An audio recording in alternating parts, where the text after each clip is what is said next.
Chers amis de la mission Soleil d'Espoir, bonjour et bienvenue à cette méditation matinale. Inclinons-nous devant le Seigneur et rendons-le grâce pour ses bienfaits envers nos familles respectives et pour la vie de nos enfants. À Dieu soit la gloire. Amen. Dieu l'a élevé très haut et lui a donné le nom qui est au-dessus de tout nom, afin qu'au nom de Jésus se plie tout genou, des êtres célestes, terrestres et infernaux, et que toute langue reconnaisse que Jésus est Seigneur, à la gloire de Dieu le Père. Philippiens le chapitre 2, le verset 9 à 11. La méditation de ce jour est titrée « Jésus-Christ est Seigneur ».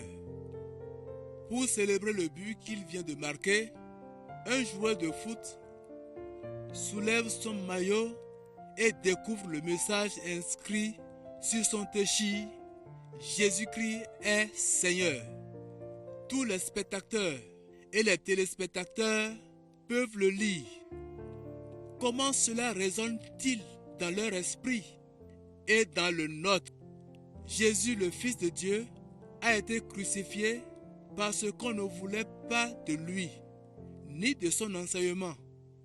On l'a mis à mort en disant « Nous ne voulons pas que celui-ci règne sur nous », selon Luc le chapitre 19, le verset 14.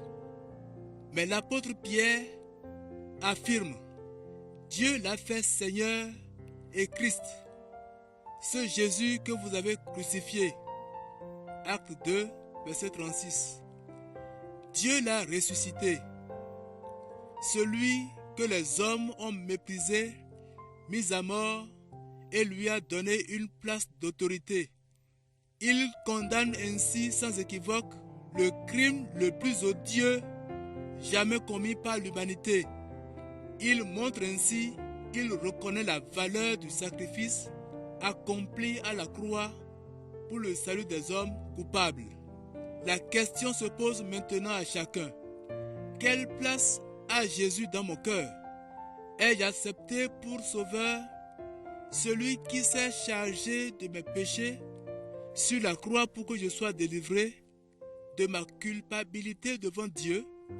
Et si c'est le cas, est-il mon Seigneur, celui qui dirige et conduit ma vie? Pendant qu'il était sur la terre, Jésus a posé cette question à ses disciples. Pourquoi m'appelez-vous Seigneur et ne faites pas ce que je dis? Luc le chapitre 6, le verset 46. Le verset du jour nous dit que bientôt tous reconnaîtront son autorité. Il importe pour chacun de réfléchir à cela et il convient aux croyants de lui reconnaître déjà aujourd'hui cette place dans leur vie. Nous voici à la fin de notre méditation. Merci d'avoir médité la parole de Dieu avec nous. Que cette parole puisse produire des fruits dans votre vie tout au long de cette journée. Et que le Dieu de grâce vous accompagne, vous bénisse. Nous vous donnons rendez-vous demain matin.